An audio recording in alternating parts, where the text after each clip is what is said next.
They appeared like a sacred light from a fading age, silent, solemn, and never truly gone. The Knights Templar, warriors in white cloaks marked with the red cross, remembered in history as symbols of unwavering loyalty and unshakable faith. But what made them a threat to kings and empires was never their swords, shields, or gold. It was something far more untouchable: blood. A bloodline said to trace back to ancient royal veins, reaching beyond the bounds of religion and time. When the Templars fell, many believed they vanished. But what survived was something no fire could destroy: legacy, memory, and lineage. From strategic marriages to genealogies never made public, from symbols carved deep into cathedral ceilings to names that quietly repeat wherever power gathers, they never truly left. They simply learned to remain silent and to influence from the shadows. In today's special episode with Bedtime History, we'll follow the hidden traces, the forgotten bloodlines, and the questions no one dares to ask. Is there a force that never disappeared, one still pulling the strings of our world from the darkness? Or to put it another way, is this world ever really ours? If there's a true starting point to all the hidden secrets, where every clue seems to converge into a single underground current, it would be 12th century Jerusalem, a holy land soaked not only in the blood of warriors but also in silent agreements that were never written down. Beneath the Temple of Solomon, in the silence of the crypts where the first 9 Templar knights once lived, it's said that the very first oath to a chosen bloodline was made, not in the light, but in sacred and silent darkness. Some ancient manuscripts, rare and fragmented, surviving only through scattered European library quotes, mention a divine blood connection between a few Templar founders and Eastern lineages claiming descent from King David or the Nazarene.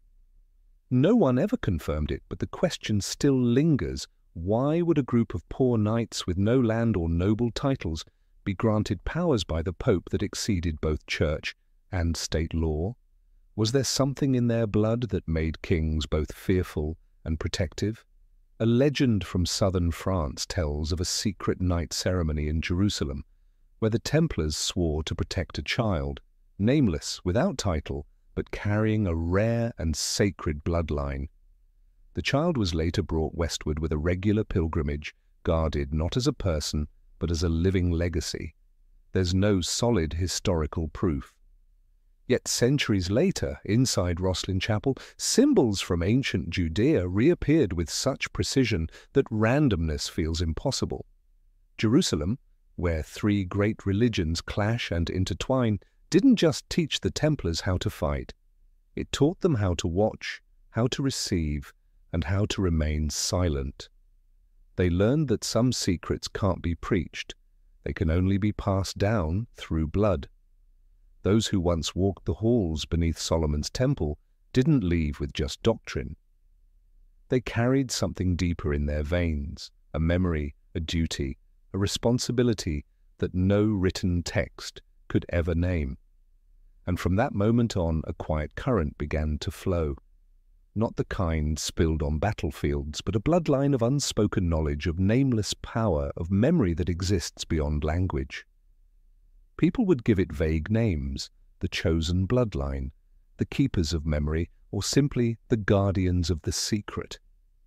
That bloodline, like seeds scattered along trade routes, pilgrim paths, and marriage alliances, began to spread far beyond Jerusalem, slowly, carefully, but never stopping. It didn't need victory to survive. It only needed not to be forgotten. Not every Knight Templar shared the same purpose. Behind the familiar white cloak embroidered with a red cross, what history often highlights, there was another layer, quieter, more discreet, and completely absent from any official record. It was a circle within a circle, a secret order within the order, made up of those who didn't just swear loyalty to the ideals of the Crusades, but to a deeper secret passed down not in writing, but through whispers and sometimes through blood. Some Templar rites were never written down. They existed only in underground prayer chambers where candlelight flickered across strange carvings, not quite Christian, yet not fully pagan. Those brought into this inner circle weren't ordinary knights. They were often descendants of families who had given the Order land, treasure, or even flesh and blood.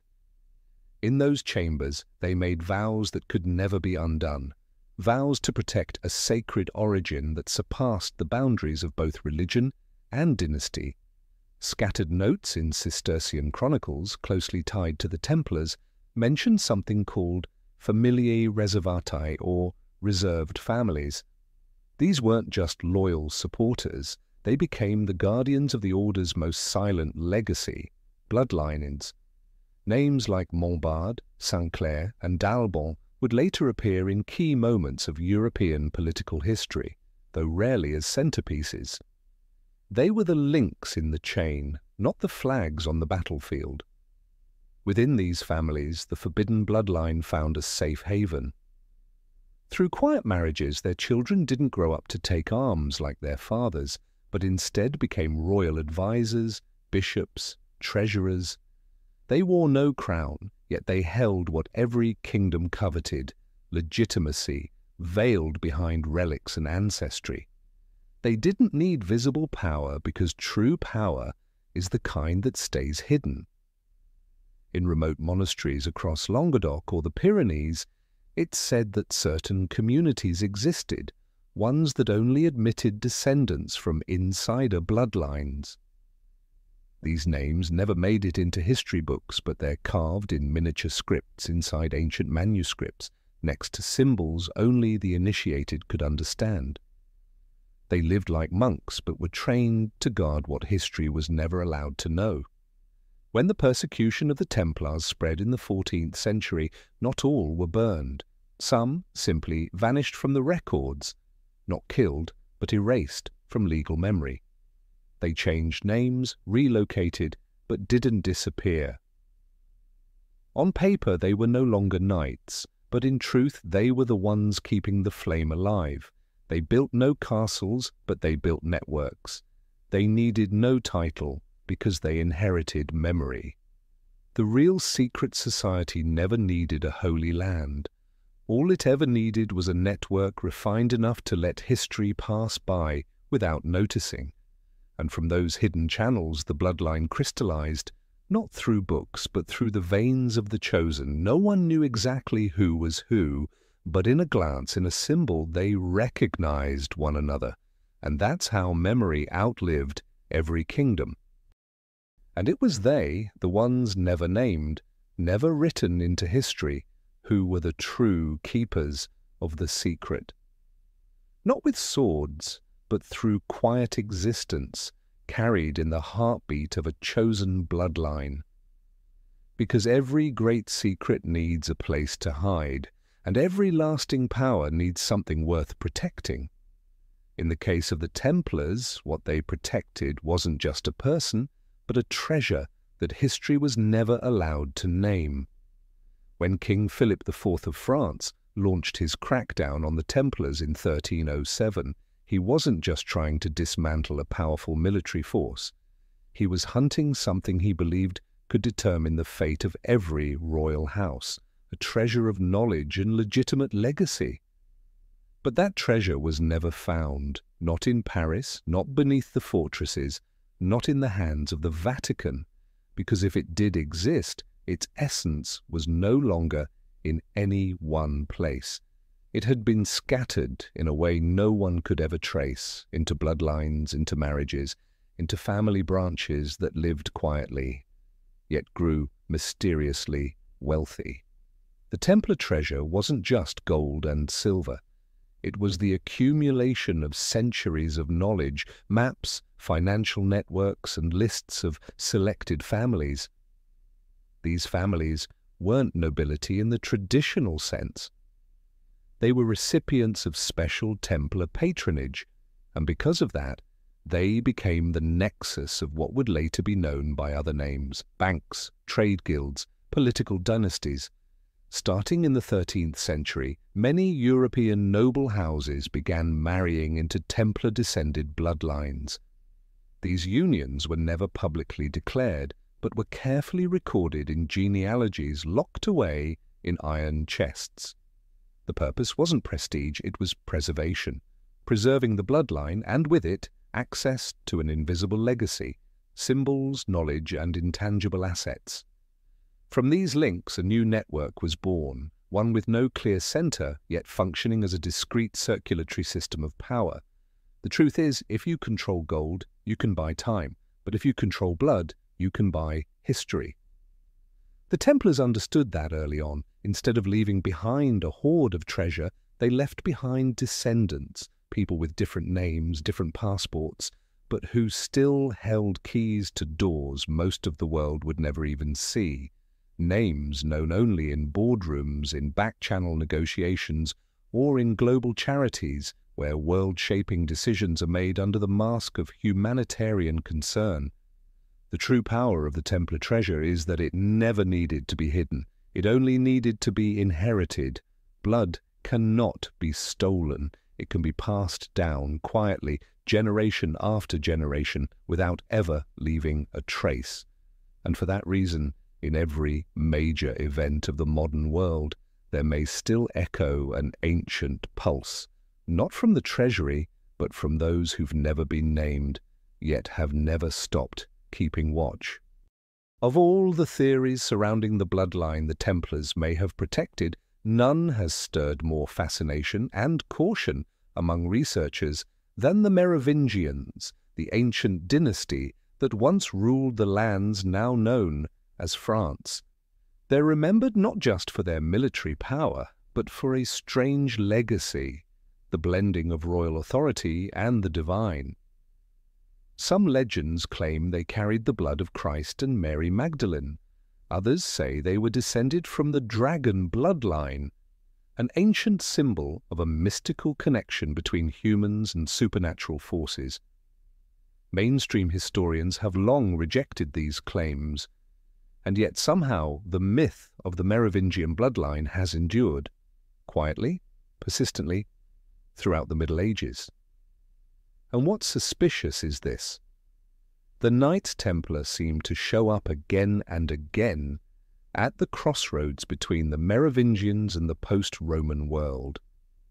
Some researchers believe the Templars weren't created simply to protect pilgrims or holy sites, but as part of a strategic effort to restore a royal bloodline that had been erased from official history after the 8th century.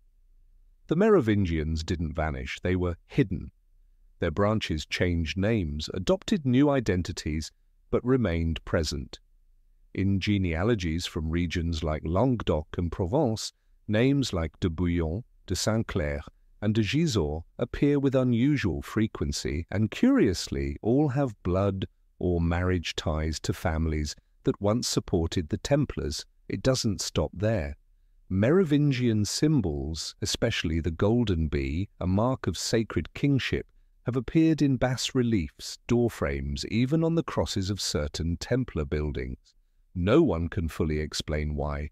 After all, the Templars were an official monastic order of the Church, while the Merovingians were later condemned as heretical.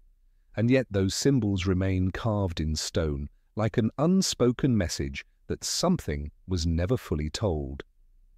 A more daring theory suggests the Templars weren't just preserving the Merovingian bloodline, but quietly preparing for its return, for a Rex Deus, a king of God, to rise when the world falls into utter chaos. Not a king in the feudal sense, but a bearer of ancient legitimacy, a kind of authority that can't be granted by any constitution, only inherited through blood. Of course, the evidence is all circumstantial, but the overlap between families, symbols, and patterns of wealth distribution from the Merovingian era to later centuries is hard to dismiss as coincidence, especially when the descendants of Merovingian side branches are still present today, not on thrones but in banking boards, diplomatic circles, academia, and the arts. If the Templars truly were guardians of the Merovingian line, then modern European history wasn't just written in the blood of conquest, but also carried by a persistent undercurrent, a bloodline too dangerous to name, but too resilient to erase.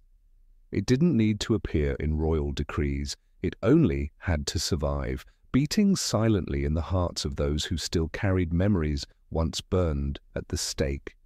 Some days seem like mere dates on a calendar, but in truth they cut so deep that centuries later the wound still bleeds. October 13th, 1307, a Friday, became a stain on history that can never be washed away. Across France, before the sun even rose, doors were smashed open. Monks were dragged from their beds in the dead of night. Men once seen as symbols of loyalty and faith were branded as heretics and traitors. Under a secret royal decree from King Philip IV, the Knights Templar were arrested en masse. And in a single night, an underground empire rooted in politics, finance, and the church seemed to collapse. But that was only the surface. What terrified popes and monarchs wasn't the number of knights or the vaults of treasure. What made them tremble was something even the church didn't dare name, a lineage and a body of knowledge that couldn't be controlled. And just before the purge swept across France, there were signs the Templars knew it was coming. Wealth had already been moved out of Paris. Manuscripts and sacred symbols vanished from monasteries. And most critically, those carrying what was called the memory-keeping bloodline quietly disappeared from every official record. Not everyone born of Templar blood wore the white cloak. Many were illegitimate children, born of quiet liaisons between knights and noblewomen. Others were legitimate sons sent away at a young age to different religious orders, raised with new identities, new nations, and new names.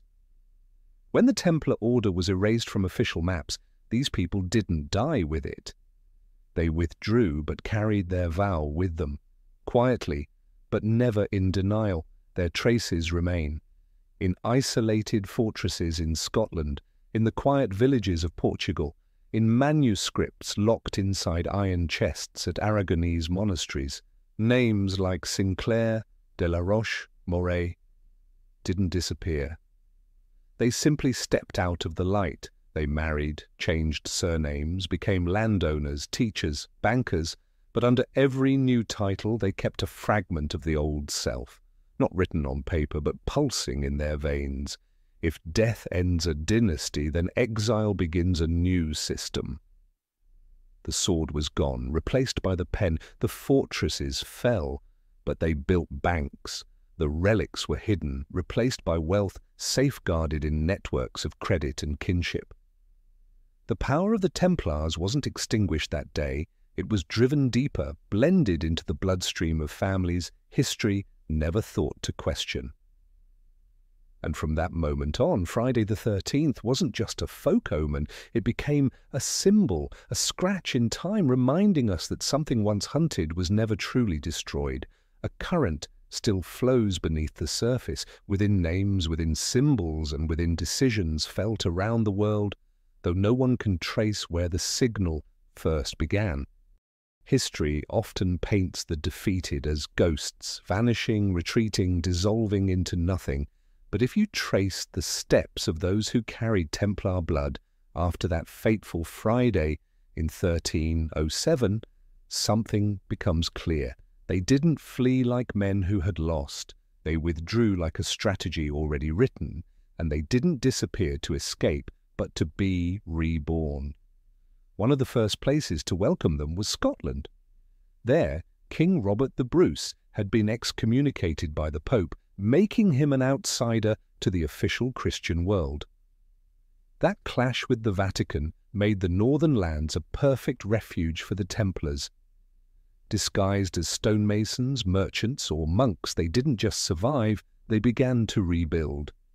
The Sinclair family, guardians of Rosslyn Chapel, didn't just accept the Templar legacy, they protected it as part of their own bloodline. Rosslyn was no ordinary chapel. With encrypted carvings on its pillars, mysterious geometry in its ceilings, and symbols far beyond Christianity, it's said to be a stone gospel for those who knew how to read it.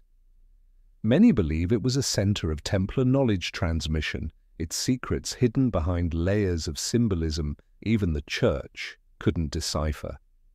Meanwhile, in Portugal, the Templars didn't just survive, they were reborn in plain sight.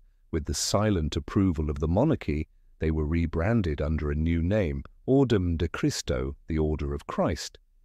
The organization carried all the hallmarks of the Templars: structure, symbols, and networks.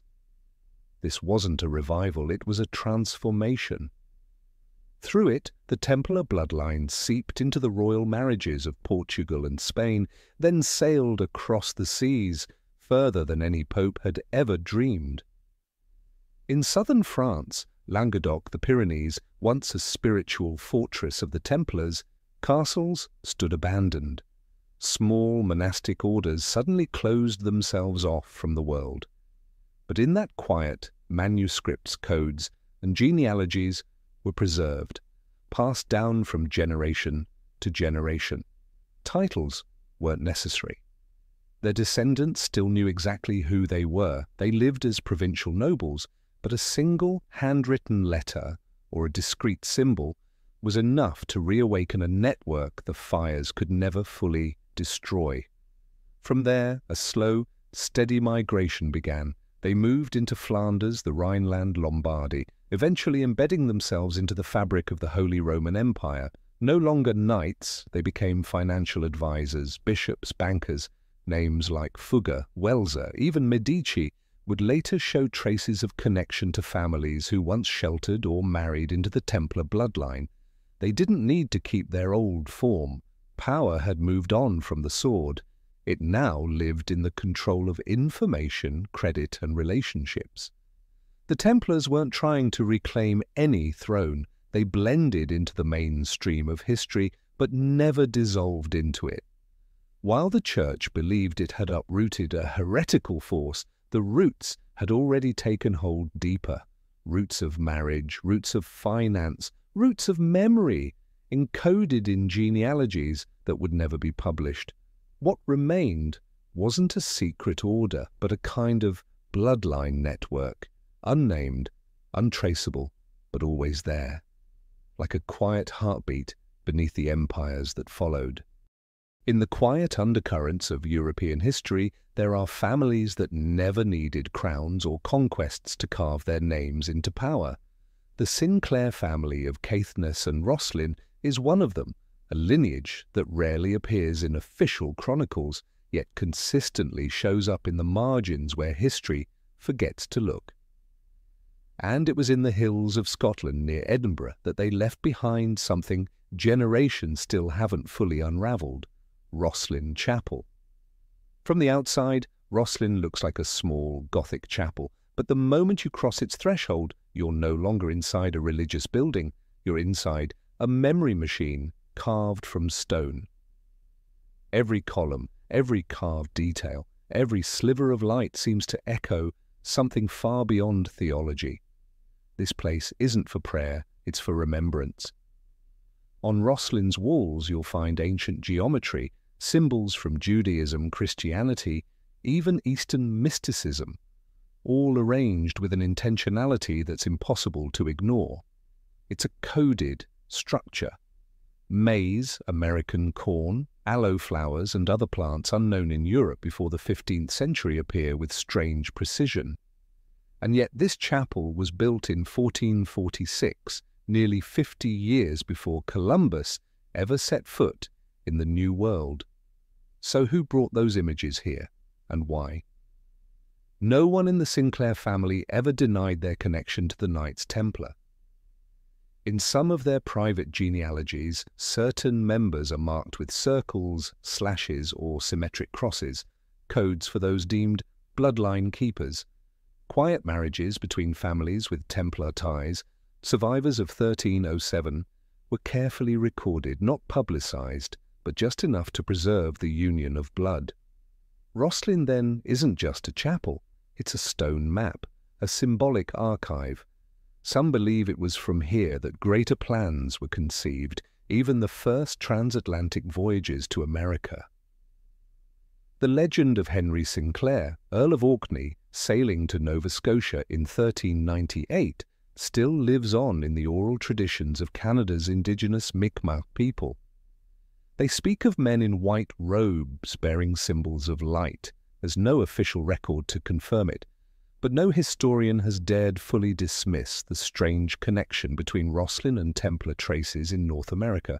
Rosslyn has survived war, religious reform, fire, and forgetfulness. It was never desecrated, never destroyed, as if some invisible hand has always guarded it, a place that must never fall, because if the memory held in its stones is ever lost, then a chapter of history that was never allowed to be written will vanish forever. In a world where every symbol is eventually commercialized, Rosslyn has kept one thing: silence. It doesn't explain, it doesn't prove, it simply exists like a sacred hymn carved in stone, meant only for those whose memory is waiting to be awakened. And if there's any place on earth where the Templar bloodline needs no seal to remain untouchable, it is Rosslyn Chapel, where daylight passes through stained glass windows only to remind us that darkness has always known how to hide in plain sight. If Rosslyn is the stone gospel of silent memory, then the Habsburg Empire is where that bloodline began to wear the face of open power. No dynasty in modern Europe left a broader or deeper mark than the House of Habsburg. They ruled not only Austria, Spain, and the Netherlands, but extended their reach across nearly every center of power in Europe for centuries. But one question still lingers. How did a family that started with a few castles in Switzerland rise to become a transcontinental force that lasted generations? There's an explanation outside of official history, one found in hidden genealogies. The Habsburgs didn't rise alone. They were connected through marriage, secret alliances, and financial backing from bloodlines that once formed the lifeblood of the Templar network. In 14th and 15th century marriage records, one finds brides and lords from Languedoc, Provence, and Aragon, regions that served as post-Templar strongholds, wedding into various Habsburg branches. Some records are incomplete, others mysteriously redacted, but the names of the regions remain. The Habsburgs' infamous policy of extreme intermarriage has often been viewed as a symptom of power obsession. But from a bloodline perspective, it looks more like a strategy of genetic control to keep their bloodline from being diluted, especially if they believed they were safeguarding something sacred. In their heraldry, the double-headed eagle, the sacred crown, the twin cross, there are strange echoes of Templar symbols. Some 15th century seals even resemble the Templar sigil, like royal copies, cloaked in legitimacy. In the Royal Library of Vienna, certain sealed documents are filed under the name Ordo Interior, an inner brotherhood connected to banking circles and royal advisors. The names of its members have never been revealed. But financial records show money flowing between anonymous trusts in Portugal and Spain, the very places where the Templars had once found refuge and were reborn. This isn't coincidence, it's inheritance of assets, of knowledge, and of memory. Charles V, the Holy Roman Emperor, who ruled both Spain and Austria, once declared that his authority was a gift from God, protected by loyal angels. It sounds like theology, but it could just as easily be a coded reference to a nameless, creedless protection network, people outside of recorded history, yet always close to the hand that writes it.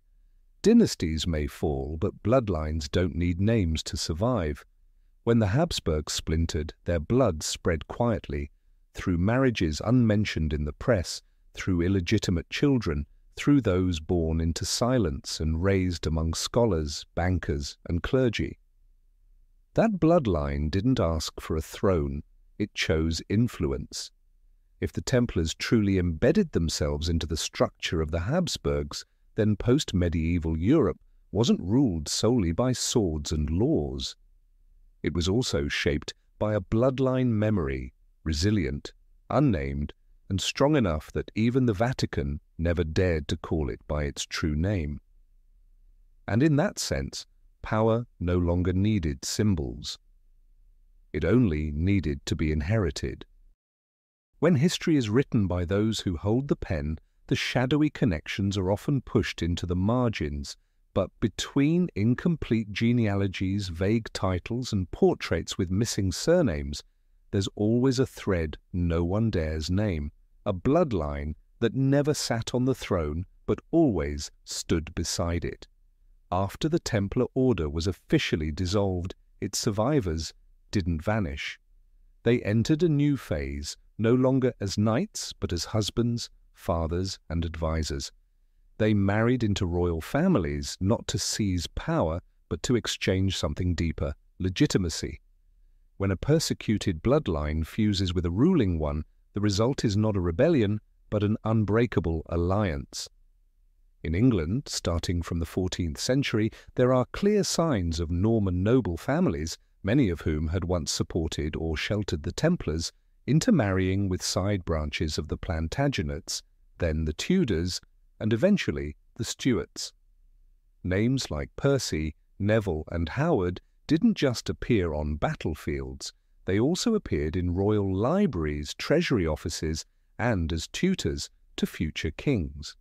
In genealogical records preserved in monasteries across northern England, many lines appear scratched out or renamed, but the side symbols remain: a slanted cross, a circle within a triangle, or an eye beneath a crown. In France, the former power centre of the Templars and the birthplace of their persecution, the remnants of that bloodline didn't disappear. They blended into the Bourbon and Orleans houses, often through marriages where dowries were paid with property once belonging to the Templars. Archives at the French National Library note land transfers of unclear origin, estates once held by Templar commanderies that ended up in the hands of families with no documented lineage, yet somehow received noble titles from the crown without explanation. One especially revealing case is the Kingdom of Aragon, where Templars were protected as the Northern Papal Crusade hunted them. By the 15th century, marriages between Catalonian nobles and branches of the Castilian line produced a generation of descendants with dual inheritance, one side royal, the other born of suppressed memory. When examining key figures in the Spanish court of the 16th and 17th centuries, many turn out to be descended from families that once aided the Templars, yet went on to play leading roles in institutions like the Inquisition or in newly formed secret societies. There's no official document stating that these royal houses knew they were merging with a bloodline once hunted by the Church, but looking back at the kings, queens, advisors, and powerful clerics from the 15th century to the French Revolution, one pattern repeats. Beside every throne stood someone with no grand title, but an uncanny influence over strategy, treasury, and especially the education of the next generation. These figures on the edge often vanish when traced back more than 3 generations, like they emerged from thin air. But it's in those gaps that the Templar bloodline spread. No name needed, no coat of arms, just a memory and symbols understood only by those within the circle. And perhaps behind every throne ever built, there's always been a foundation made not of stone, but of memories never spoken aloud. A memory from a bloodline once burned, but never broken. Some eras carry the name of light, but in truth, they are the shadows where ancient memory returns under a new disguise. The Renaissance wasn't just a revival of Greek and Roman art. It was the moment when bloodlines once hunted found a new way to exist, not through the sword, but through image, sound, proportion, and geometry. They didn't need to rebuild an empire, they rebuilt the mind. Beneath the domes of Brunelleschi, within the paintings of Leonardo, and across the strange maps of Italian explorers, a different language begins to appear, one never meant for the crowd. It was the language of symbols, codes, sacred proportions, the very same elements the Templars once carved into chapel ceilings and the undersides of their shields. These weren't revived for beauty. They were resurrected for memory. Leonardo da Vinci belonged to no known secret order, yet in his paintings there's something unmistakably close to the architecture of Rosslyn Chapel. The Last Supper, the Vitruvian Man, Mona Lisa, these works weren't just art. They felt like encrypted messages from a forgotten time. The proportions, the lighting, the placement of hands, the direction of the gaze, everything arranged as if to carry forward something buried. His geometric principles align almost perfectly with secret Templar diagrams once held by Cistercian monks in the monasteries of Languedoc. In Florence, the Medici family, patrons of nearly the entire Renaissance movement, had undocumented financial links to noble houses in Spain and Portugal. Coincidentally, these were the very regions where the Templars had re-emerged as the Order of Christ. These monetary flows, never fully explained in ledgers, align with periods of explosive growth in cathedrals, printing presses, and scientific academies. Art wasn't just inspiration, it became the perfect shell for memory. Even Raphael and Botticelli, names we now associate purely with beauty, left behind odd details in their works. A subtle curve, a tilted finger, a swirl in the fabric of a robe, when decoded using Pythagorean cipher or Kabbalistic systems, they form what appear to be hidden bloodline maps. These men weren't inventors of the secret, they were chosen to carry a piece of it, either because they, or those who funded them, were tied to a bloodline that had once been burned but never destroyed. So if in the Middle Ages the Templars guarded the bloodline with sacred oaths and strongholds, then in the Renaissance they protected it through symbol, proportion and light. No proclamations, no weapons, just a mark etched into a dome, a shaft of light cast through stained glass at a precise time of year. That was enough to tell the initiated that memory had not died. As reason began to replace faith and art became the new religion, the Templars were no longer hunted. They began to reshape the world through culture, through science, and through their ability to breathe ancient truth back to life in forms no one dared question, not with words, but with structure. And while Europe believed it was entering an age of reason, that very reason may have been shaped by those who were once burned alive for holding a truth that was never meant to fit the age they lived in. They say military power builds empires, but it's finance that keeps them alive. While kings battled over borders, loyalty and honor, the Templars, very early on, learned to control a different kind of power, the flow of wealth. And that was the one thing no fire could destroy.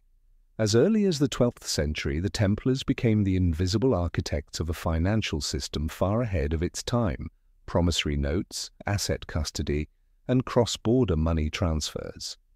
A pilgrim could deposit funds in Paris and withdraw them in Jerusalem, using a system that even kings and popes relied on. Trust in the Templars was greater than trust in law. They became Europe's first true bank, and that, perhaps more than anything, was why they were eliminated. But when the Templar order collapsed, their system didn't vanish. It simply changed form. Just a few decades after the purge of 1307, family banks began appearing all over Europe, mysterious in origin, yet operating with remarkable sophistication. In Flanders, northern Italy, and Basel, once obscure financial houses suddenly rose to prominence: the Fuggers, the Medicis, the Welsers, and later, the Rothschilds. The timing was too precise to be coincidence. Many independent scholars believe that some branches of the Templar legacy didn't flee. They transformed. They let go of the title of knight, but preserved the network, maritime charts, archive systems, trusted clientele, and encrypted asset codes. They didn't need crowns because they held what even kings had to borrow: credit. In Florence and Venice, epicenters of banking's rise, Templar descendants quietly settled after their escape. They weren't there as guardians of relics, they were there as signers of contracts. They founded merchant guilds, academies, and eventually secret societies. They shifted from the cross to the Fibonacci spiral, from hymnals to ledgers. Their armor became silk robes, but their mission to safeguard knowledge remained untouched. Small clues seem to have been left behind on purpose. In 15th century account books, faint Templar symbols appear etched along the paper's edge. In the storage vaults of the Fugger Bank in Augsburg, the architectural design mirrors that of old Templar treasuries in Languedoc. Basel's interbank secrecy pacts used numeric systems strikingly similar to 13th century asset distribution maps. Most revealing of all, these financial families maintained a sacred tradition, controlling who they married. They only wed within certain bloodlines, often among merchant scholars or former nobility, preserving what might be called a map of memory. They didn't name it bloodline, but the way they protected family character makes it clear. This wasn't just a strategy of wealth. It was a strategy of remembrance. And so, while cathedrals fell, armies dissolved, and kings were overthrown, money kept flowing. And where there's credit, there's influence. Once the Templar bloodline merged into the financial system, it no longer needed weapons or territory to survive. It only needed to control the rules of the game, not through declarations, but through interest rates, deadlines, and a network no one could trace back to its origin. If the Templars were burned for guarding a memory too ancient for their time, then the Illuminati rose from those ashes, not bearing cloaks or relics, but carrying ideas. They didn't build fortresses, they designed systems. They didn't challenge the church with swords, but with philosophy. And the deeper one dives into their codes, symbols, and organizational layers, the more distant echoes from the past begin to resurface. The Illuminati was officially founded in 1776 in Ingolstadt, Germany, by Adam Weishaupt. Outwardly, it was a society opposing the power of the church and feudal monarchy, but internally its structure bore an uncanny resemblance to the ancient Templars: hierarchies, initiation rites, inner circles, coded language, and esoteric symbols. The group's first charter, the Manuscript of Regensburg, used an encryption system strikingly similar to the Codex Templi, a Templar text once preserved by Carthusian monks. The members of the Illuminati weren't simply progressive thinkers. Many carried surnames linked to side branches of the Medici, Orleans, and Lorraine families, bloodlines that had once sheltered or intermarried with the Templars. Others were scholars funded by old banking dynasties like the Fuggers, houses that had discreetly protected post-Templar descendants across generations. So who were the Illuminati? 3 theories remain in contention. The first, that the Illuminati were a direct rebirth of the Templars, a bloodline carrying old memories and sacred heritage, now reawakening in an age of reason. They didn't need castles or armor. They needed structure, ideology, networks of knowledge, and the means to infiltrate emerging political systems. They were the keepers of the flame, but now fanning it into the light of reform, science, and freedom. The second theory sees the Illuminati as a betrayal of the original ideals, a group of secular intellectuals who hijacked Templar structure and symbolism to create a worldly version of power, using sacred signs once tied to spiritual memory as tools for radical rationalism. They didn't inherit the bloodline, they distorted it.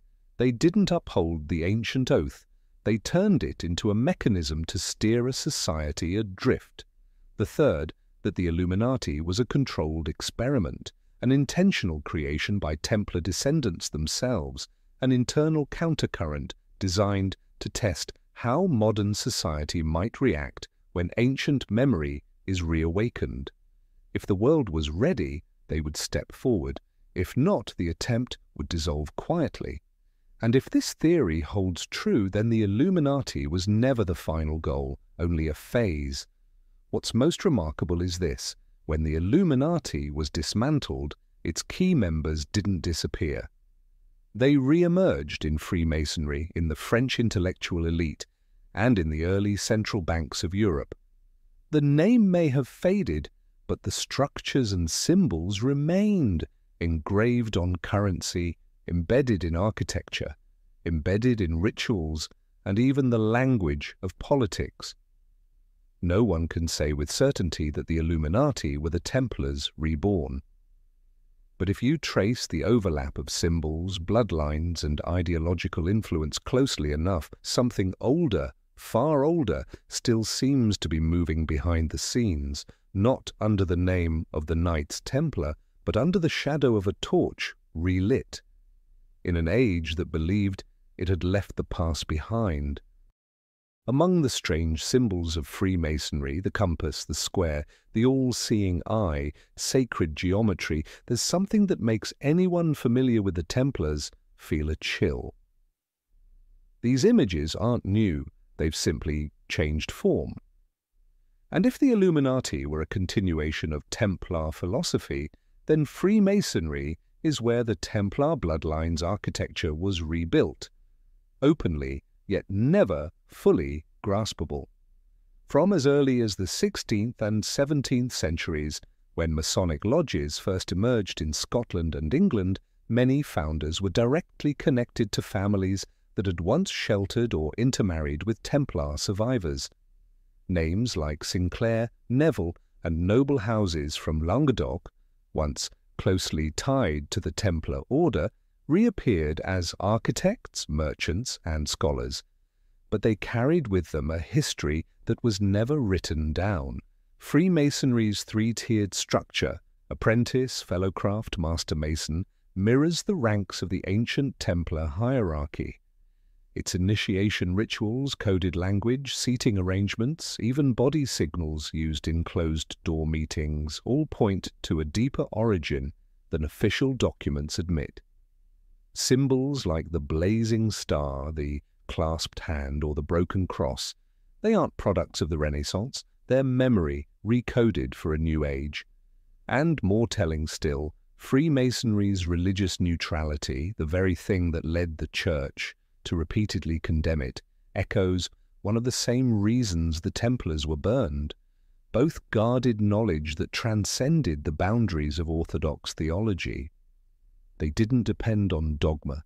They believed in an inner light, a light only visible to the chosen. In genealogies preserved within the Grand Lodges of England and Scotland, certain family lines appear in both realms, guardians of post-Templar memory and founders of modern Freemasonry. Could this be proof that Freemasonry wasn't an unconscious continuation, but rather a deliberate redesign, crafted by descendants adapting their structure to a world with no place left for swords and cloaks? Some scholars suggest that the first Masonic lodges were safe havens for Templar descendants, a place to pass on maps, secret knowledge, bloodlines, and memory without fear of persecution. As time shifted, the order expanded, welcoming nobility, artists, architects, and scholars, but the bloodline at the core remained concealed, passed through higher degrees, known only to those invited behind the inner door. Officially, Freemasonry denies any formal connection to the Templars.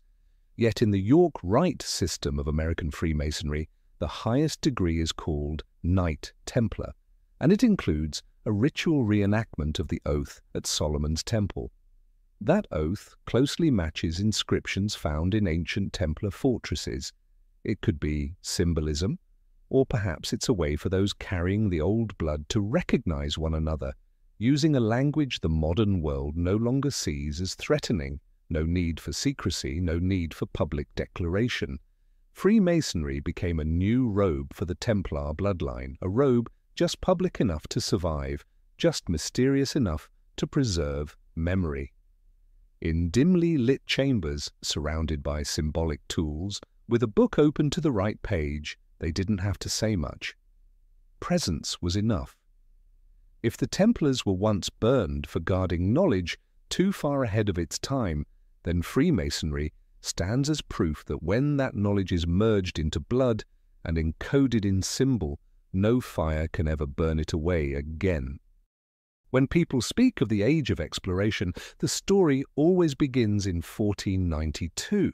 But there's another layer of memory etched in stone, hidden in symbols, and passed down through severed bloodlines that suggests the Templars may have reached the New World long before Columbus, not under the Spanish flag but beneath white sails with no allegiance, carrying something that could never be declared, a hunted bloodline and a legacy that couldn't fall into the hands of church or crown.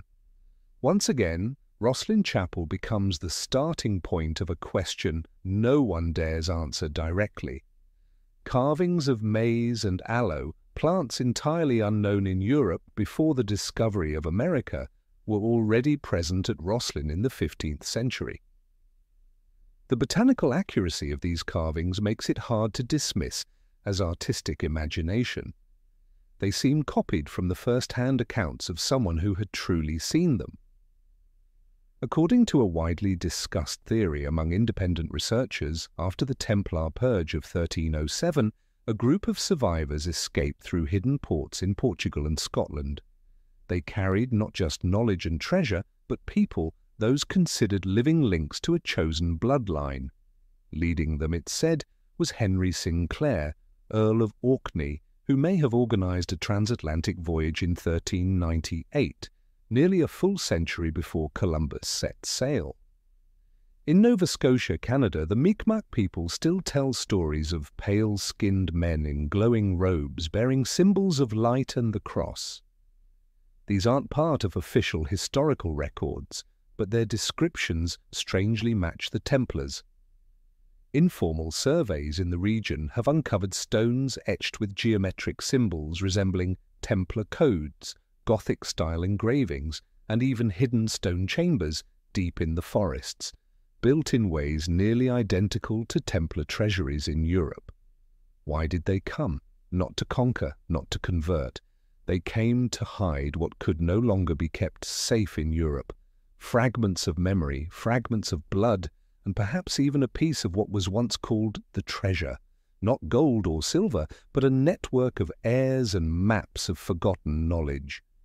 North America at that time had no pope, no empire, no Western laws, making it the perfect destination for a legacy that needed to reconfigure itself in silence. If the theory is true, then the history of America didn't begin with discovery, it began with a strategic retreat. And if Rosslyn was the chapel of memory, then the New World became the place where that memory was hidden once more, not underground, but between the empty spaces of official history. Maybe they never meant to leave a trace. Maybe being forgotten was part of the plan, because what is unwritten can never be destroyed. And sometimes the places not on the map are where the bloodline is safest. When the United States was founded, the world saw it as a triumphant rebellion against monarchy and religious authority, a new symbol of liberty, democracy, and individual rights.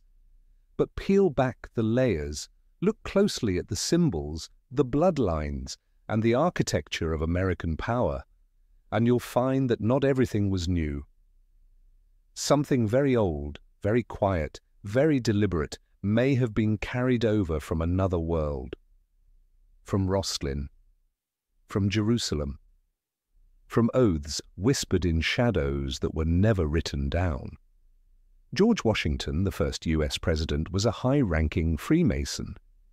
He personally presided over the laying of the Capitol building's cornerstone using an old European ritual.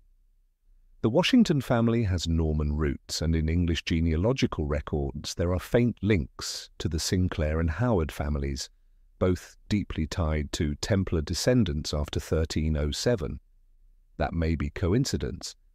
But when viewed alongside a string of other patterns, coincidence starts to lose ground. Some controversial bloodline studies suggest that more than 30 of America's 45 presidents, as of the early 21st century, trace their ancestry to European noble houses from the Middle Ages, where the Templars once held central influence. Adams, Roosevelt, Bush, Kennedy all have branches in their family trees that connect to bloodlines the Church once branded as heretical. Among them, the Bush family stands out, 2 presidents, both distantly connected to the Plantagenets, a royal house believed to have had close financial and political ties to the Templars. George W. Bush was also a member of Yale University's Skull and Bones, a secret society with rituals, structure, and symbolism uncannily similar to the blood oath systems of old Europe. They've never claimed to be a Templar legacy.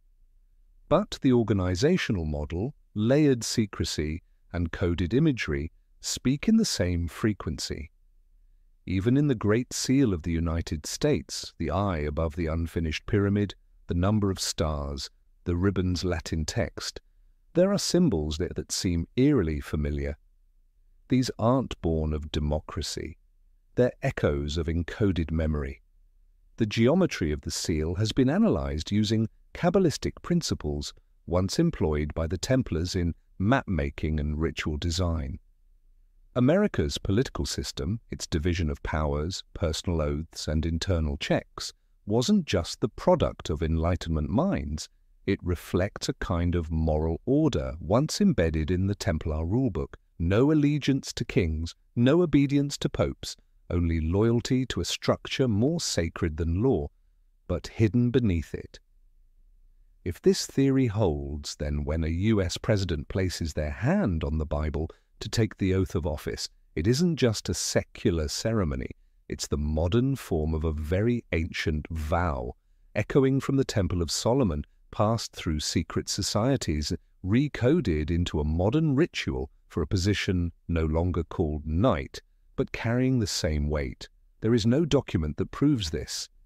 But history doesn't always need to be written. Sometimes it only needs to be designed. And if the old bloodlines learned long ago that exposure brings destruction, perhaps they chose a different path, silence but presence, right at the center of modern power. No more fortresses. They built a nation. No more swords. They wrote a constitution, but in every carved seal, every solemn oath, every eye atop an unfinished pyramid, there may still echo a memory that never truly went to sleep.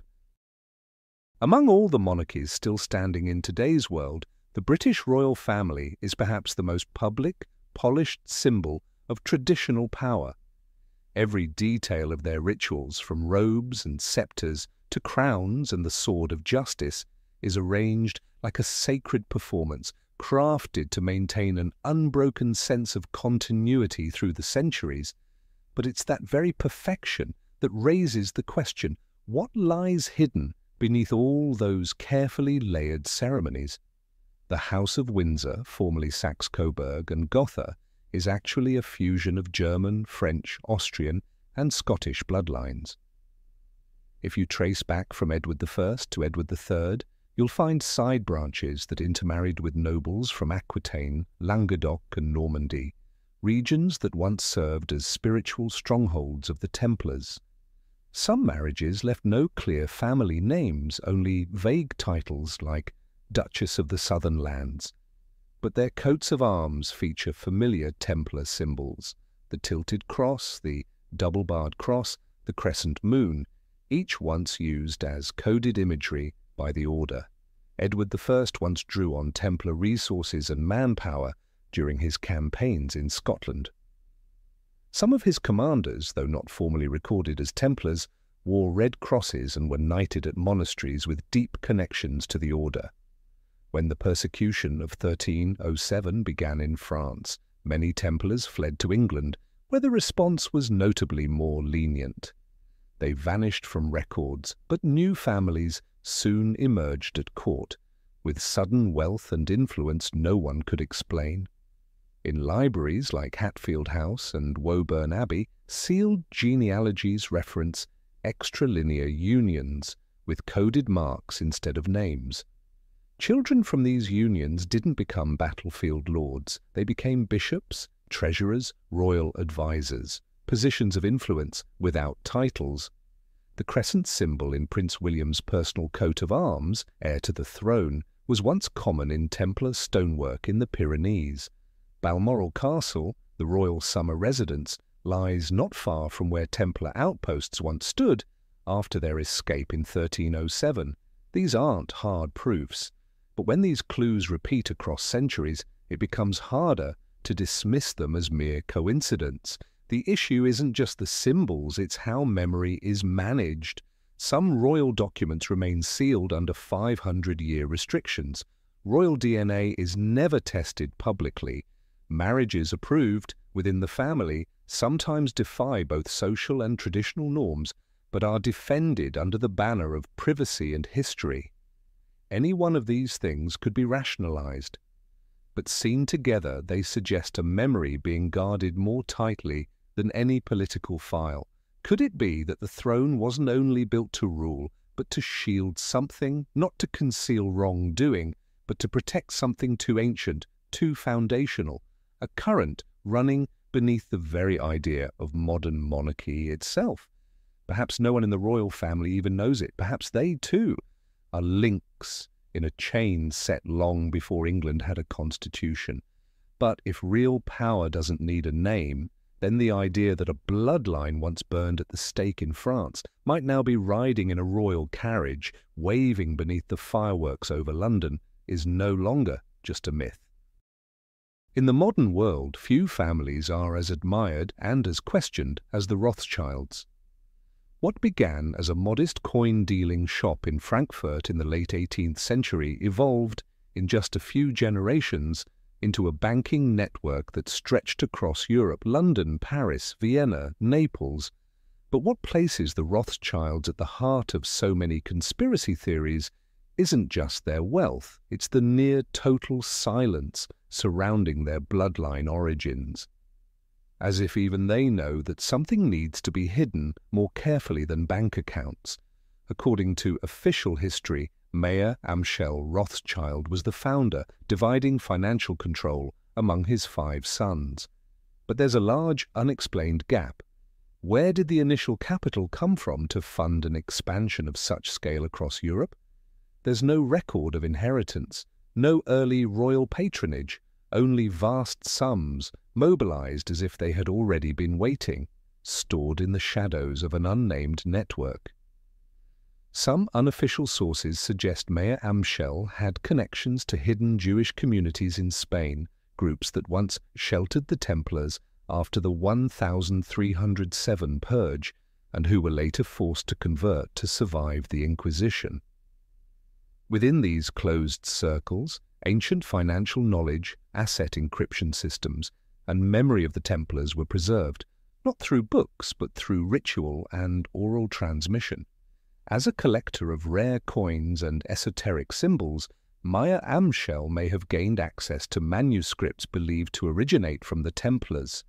The Rothschild family crest, 5 arrows representing the 5 sons, strangely mirrors the 5 paths of sacred light from Templar cryptography, where 5 directions symbolized the 5 safe havens after the persecution. At the Congress of Vienna in 1815, the Rothschilds weren't just financiers. They were the guarantors of fallen monarchies, buyers of war debt, and architects of European currency restructuring after Napoleon. No one elected them. No one gave them noble titles, yet no decisions were made without them in the room. If the Templars once guarded a treasure not made of gold but of decentralized structures, credit networks, and encoded memory of a sacred order, then Rothschild may have inherited that infrastructure, not publicly, not by name, but they operated it with greater precision than any church or royal house ever did. The Rothschild family's genealogy has never been fully disclosed. Marriages within the family were tightly controlled, almost absolutely. New members entering the inner circle underwent background screening so extensive it later served as a model for intelligence agencies around the world. The Rothschilds may not carry Templar blood in the literal sense, but if true power is the ability to replicate the architecture without fortresses, without relics, and with veto power over global currents, then they might be the final embodiment of that legacy, not called the Templar Order, but keeping its spirit alive through currency, silence, and the ability to never need to speak. In a world where monarchies have faded but banks endure, the real question may no longer be who rules, but who cannot be removed. And if the Templar power was once burned for being too great, perhaps now it survives by hiding the entire body, leaving only the heartbeat behind, a heartbeat written in balance sheets, in global interest rates, and in a silence that has its reasons. In today's political maps, power is defined by borders, institutions, and markets. But when you look at what truly drives the world, from energy, finance, and media to global health, you'll find it's not nations at the helm, it's family networks. And not just any families, but lineages that existed long before modern states were born, and may well outlive them. Names like Rockefeller, Agnelli, DuPont, Oppenheimer, Morgan, Walton, Koch. They're not just founders of companies. When you trace the ownership structures of the trusts, investment boards, holding companies, and research institutes they established, a strange pattern emerges. The names don't disappear with each generation. They simply change positions, from shareholder to overseer, from advisor to patron, from CEO to anonymous benefactor. And the deeper you go into these genealogies, the more they begin to resemble a neural network. Families that seem unrelated, one from Europe, one from America, one from the Middle East, intersect at blurry points in post-Templar history. The transatlantic marriages of the 18th and 19th centuries weren't just economic alliances, they were bloodline strategies, creating a generation of dual-power heirs, financial and cultural, East and West, ancient and modern. In many cases, these bloodlines changed names, passports, and domiciles, shifting assets to tax havens, but maintained one thing, a closed structure, a family council. They don't meet in parliaments, but in Tuscan villas, Swiss castles, and flagless super yachts. There are no resolutions, only consensus, no debates, just silent shares. And every global reform, whether in health, climate, data, or war, unfolds within that ecosystem. One telling sign is the recurrence of certain surnames across unrelated global boards. Someone who sits on an investment fund in California also advises an NGO in Geneva, while quietly directing an asset trust in Bermuda. These names don't seek the spotlight, but they always appear at the right time, in the right place, and often in positions that simply cannot be replaced. Some families make no secret of their quiet pride in what they call Templar legacy, even if they never formally acknowledge it. Stylized crosses, twin pillars, the double pine tree, the all-seeing eye, these symbols appear in the logos of investment firms, academic institutions, and even the emblems of global ethics councils. These are no longer religious symbols, they're markers of inner identity. Universities like Yale, Harvard, Oxford, Stanford aren't just schools for elites, they're filters, where those of the blood are tested for adaptability, intelligence, and the ability to keep silent. Admission isn't determined by test scores, but by background that never appears on paper. From there, a new generation is brought into the ecosystem of power, not because of inheritance, but because they are trusted to be close enough to the original memory. There is no document proving the existence of a global bloodline council, but financial disclosures, cross-ownership records, and multi-sector investment reports suggest this much. Coincidence has long been surpassed. Power no longer comes from weapons or ballots. It flows from a network no one realizes they live inside, And if you trace back deep enough through the arteries that feed the world's systems, you won't find a national flag. You'll find an oath, a memory, a bloodline that no longer needs religion for legitimacy or thrones to rule, because it has become the ecosystem of the modern world itself. And when those bloodlines intersect long enough, quietly enough, and consistently enough within the structure of global power, one thing becomes clear: this is no longer about individual families. It's an ecosystem. But that ecosystem cannot function without a point of convergence, a place where those never elected still shape global policy, a place with no flag, no anthem, yet more hierarchy than any parliament ever assembled. That place is called Bilderberg. Bilderberg is not a myth. It's a real entity with a history, locations, and guest lists. Founded in 1954 at the Hotel de Bilderberg in the Netherlands, it was from the beginning a discreet gathering of Western elites, heads of state, central bankers, multinational CEOs, media moguls, and strategic scholars. Once a year, between 120 and 150 people are invited to a luxury hotel, surrounded by military-grade security. No press, no recordings, no transcripts, and most importantly, no one ever asks why they were invited. On paper, it's described as a forum for free global thought exchange, but to those who track transgenerational power, Bilderberg looks like a 21st century version of a post-Templar secret order. No temple, no crest, just the machinery of silent consensus. It's not about what's said, it's about who is invited and who isn't. The guest lists across the decades show a pattern, the same bloodlines returning generation after generation: Rothschild, Rockefeller, Agnelli, DuPont, Van Zeeland, de Castries. Names that, if traced backward through history, touch regions once held by the Templars or families that were links in the post-Templar network. They don't call themselves Templars, but their operational structure and influence echo a very familiar order, one built on vows and buried knowledge. Bilderberg has no constitution, no national flag, but everyone inside knows their place. The younger invitees, usually rising politicians, tech founders, or thought leader academics, are assessed not just for their ideas, but for their mental compatibility. And that isn't defined by education, but by a kind of collective memory passed down, never taught. In many closed-door sessions, witnesses have noted strange symbols: twin pillars, the circle within the square, an unfinished pyramid topped by a single eye.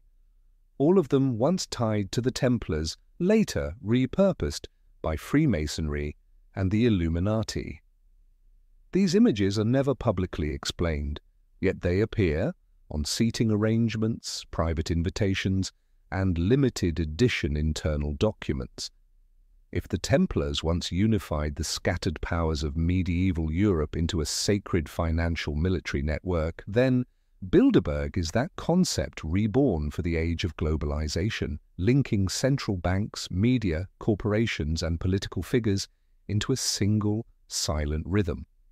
A concept agreed upon at this gathering can become national policy within years via an activated campaign, a restructured institution, or a rationalized global crisis. There is no overt conspiracy, only an eerie consensus among those who've never run for office, but who influence election outcomes, among those who never draft laws but are present before they're written. No minutes are recorded, but everyone knows what happens next. And so Bilderberg doesn't need to exist in the open. It isn't an organization. It's the pulse of consensus among those who've learned how to rule without ever needing to reign. No more swords, only strategy. No more sanctuaries, only security schedules. But the essence remains unchanged, a circle of the chosen bound by memory, blood, and the ability to make the world believe it's running freely. In the smooth shadows of luxury conference rooms, what was once sworn beneath the Temple of Solomon may still be whispered, not in Latin, but with a nod. If the world is a stage, then the financial markets are the backstage, where all the strings are quietly pulled. Here, the leading actors never step into the spotlight. They don't run for office, they don't make public speeches, they exist behind the numbers, behind the charts, the bailouts, and the interest rate hikes. And if we trace the origins of this global mechanism, the system that now governs the world economy, we'll find that it isn't new. It's something very old, so old, in fact, that it was once burned for being too far ahead of its time, the financial architecture of the Templars. As early as the 12th century, the Knights Templar had already laid down the principles of modern banking, cross-regional money transfers, guaranteed promissory notes, asset trusteeship, custodial management. The Templars didn't need to conquer land to control territory, they controlled the flow of capital through it. They lent to popes and kings alike, serving as the financial intermediaries for nearly every major war. But that same independence made them the greatest threat to any authority that couldn't control them. When the order collapsed, the system didn't vanish, it simply changed form. It reorganized through private financial dynasties, and by the 17th and 18th centuries, it re-emerged, this time as central banking. But central banks are not government agencies, they are independent entities overseen by unelected boards, operating as trust chambers of financial memory. They do not answer to parliaments, they answer to principles that predate most constitutions. The US Federal Reserve, FED, the European Central Bank, ECB, the Bank for International Settlements, BIS, they all share one trait: a closed structure managed by individuals from long-standing financial lineages. Many of these families trace distant roots to houses once protected or empowered by the Templars. Names like Warburg, Lazard, Goldschmidt, Rothschild still appear regularly on advisory boards, as if governed by some unwritten law. Basel, home of the BIS, the central bank of central banks, was once a post-Templar hub in Europe, where documents and treasures were said to have been relocated after 1307. According to leaked sources, the vault system beneath the BIS is designed with asymmetrical access. No one has full entry. Only the chosen hold the dual key principle, an idea first used in Templar treasuries in Languedoc. But the most remarkable truth of this system is this: power no longer needs to control governments. It only needs to control the cost of borrowing. It doesn't need to own corporations, only to steer the capital flowing into them. It doesn't have to dominate media, only to influence the sentiment that media reacts to. In that way, the entire machinery of visible power ends up marching to a pulse no one can see and no one can stop. In that world, bloodlines are the only thing that cannot be digitized. They persist through quiet marriages, through family trust boards, through layers of decentralized influence that are never written down. They don't exist in human form alone. They exist as voices with veto, not to decide everything, but to prevent anything that strays too far from the core design. And while elections change presidents, treaties are signed and broken, one thing has remained constant: the strata of bloodlines behind central banking have never shifted. Names may change, but they are always succeeded by someone close enough. If the Templars once built a financial system powerful enough to make the Pope their debtor, then the modern world may still be living in a more refined version of that same system, one so embedded no one needs to call it a secret society anymore, because the rules were programmed long before the game began. And the frightening part isn't that we don't know who wrote the rules, it's that the rules were written before we realized we were playing. In today's world, you don't need an army to conquer territory. You don't need policy to shape ideology. All it takes is an image. A single frame, a news segment, or a 90-minute film can rewrite history in the minds of millions. And at the center of that soft power are people the public never knows by name, yet they are present at every stage: funding, editing, green lighting the very world we believe is free. From Hollywood to global media giants like Comcast, Disney, Time Warner, Bertelsmann, and Viacom, behind each brand lies a web of ownership so complex even financial experts struggle to trace its origin. But if you're patient enough to follow the trail all the way back, you'll find something familiar.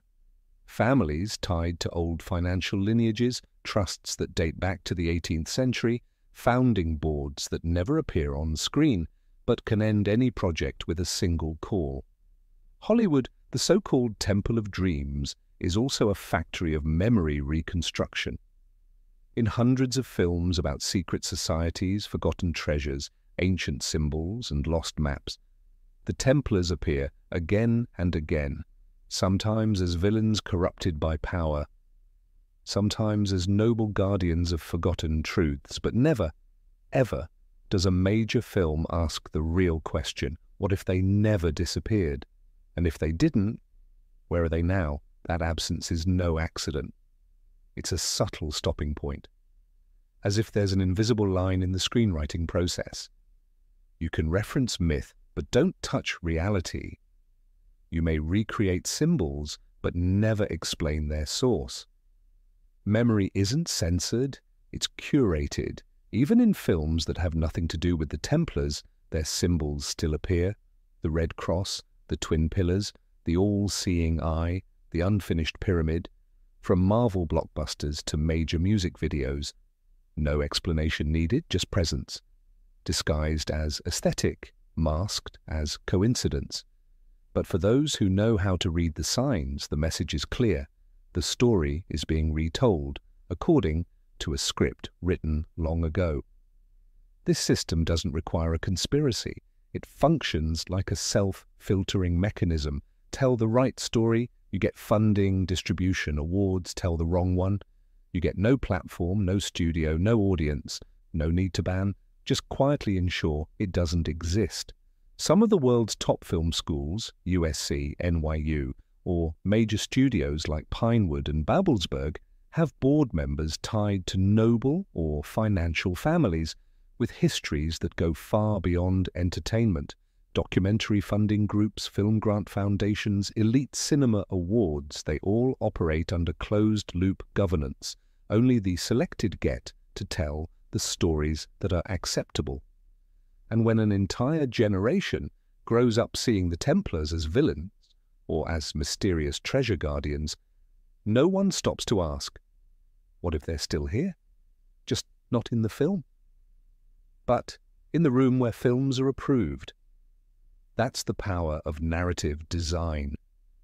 When you no longer need to change the truth, only how people access it. When the public believes they're being enlightened, but in reality they're being guided down a path already laid out. And so the Templar legacy doesn't just live on in bloodlines, in finance, in symbols. It lives in what we think is our memory, but is really the product of a precise filter, placed at just the right place, at just the right time. No distortion needed, just a retelling so perfectly framed you never think to ask the question. As the world spirals deeper into a crisis of trust, governments falter, religions lose influence, media faces public doubt, and science, once seen as salvation, begins to transform into a commodified service. Something quiet is happening. Amid this vortex of instability, a subtle phenomenon has begun to unfold: the silent return of ancient bloodlines, not hidden in the shadows, but stepping forward one by one as if to redesign the world itself. Since the start of the 21st century, a new class of young individuals has begun appearing at private gatherings: Davos, Aspen, the World Economic Forum, Bilderberg Youth Initiatives. They are not self-made entrepreneurs or brilliant scholars randomly invited. They are the 10th generation of a European banking house, the heirs of landowning dynasties dating back to Napoleon, the descendants of those who once financed the Vatican or the Freemasons. On public record, they're labeled strategic advisors or social innovation partners. But anyone who has entered the upper tiers knows these are the successors, the ones chosen to continue the network. At institutions like the Trilateral Youth Council, the Phoenix Club, or the Circle of 33, the old rites are still practiced, not out of nostalgia, but because memory must be transferred. There are no cameras, no live streams, only oaths spoken in ancient Latin, symbols etched on rings, on cufflinks, or on genealogical charts, sealed behind reinforced glass in private libraries. Everything is preserved, not for decoration, but because they are the encryption of memory. Some of the world's top tech corporations have quietly begun to recruit under non-public lineage policies, not just for financial pedigree but for cultural legacy. Certain families have even acquired genomic testing firms solely to map internal bloodlines, ensuring that those designing the future are, quite literally, aligned with memory. It's no longer about hiring talent, it's about choosing those who belong. Even the language of the 21st century is shifting. In speeches on AI, Web3, blockchain, and the metaverse, phrases now surface that feel eerily familiar. Decentralized ethical governance, the sacred architecture of data, the inheritance of ancient knowledge in the age of machine learning. It sounds innovative. But to those fluent in ancient symbol systems, this is how the Templars spoke of knowledge 8 centuries ago. Equally striking is the purposeful repetition of symbols in emerging architecture, twin stone pillars framing the entrance to an AI research center, a circular skylight aligned with the Fibonacci sequence, a facade measured to a 33:11 ratio, subtle engravings on the far corners of walls, each one a declaration without a word. The legacy has returned. And this time, they don't need to hide. The world is tired of old institutions, ready to embrace anyone who seems to know what they're doing. And so, the bearers of ancient bloodlines step forward not to rule, but to redefine. They don't need official power, they only need to be called architects of the future. No manifestos, just continuity, not in darkness, but in plain daylight under the glow of the algorithms they're now writing themselves. In the modern world, the Vatican is an anomaly. Smaller than a city park, yet its influence extends across global politics, diplomacy, finance, and moral authority. Most know it as the heart of Catholicism, a sanctuary of faith and sacred mystery. But beneath the gilded vestments and ornate ritual, there may lie a current long thought extinguished but never truly gone, the Knights Templar. The Templars were once the Church's iron hand. They protected the Holy Land, managed Catholicism's financial system, and served the Pope as its armed force.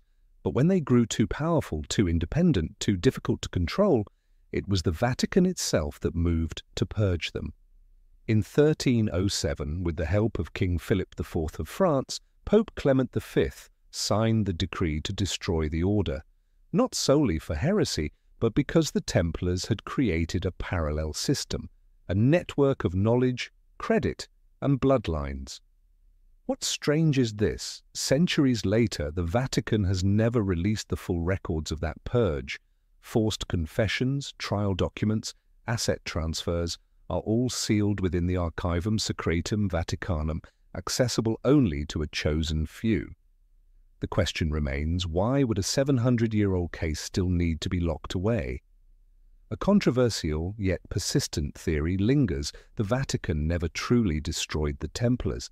They only extinguished the public face. What remained, the knowledge, the bloodline, the essence, was quietly absorbed into the Church itself. Many Templar monks weren't executed. They were reassigned to other orders, Benedictines, Cistercians, and most notably the Jesuits, founded 2 centuries after the Templars, but curiously aligned in purpose: global influence, educational control, and preservation of knowledge under religious cover.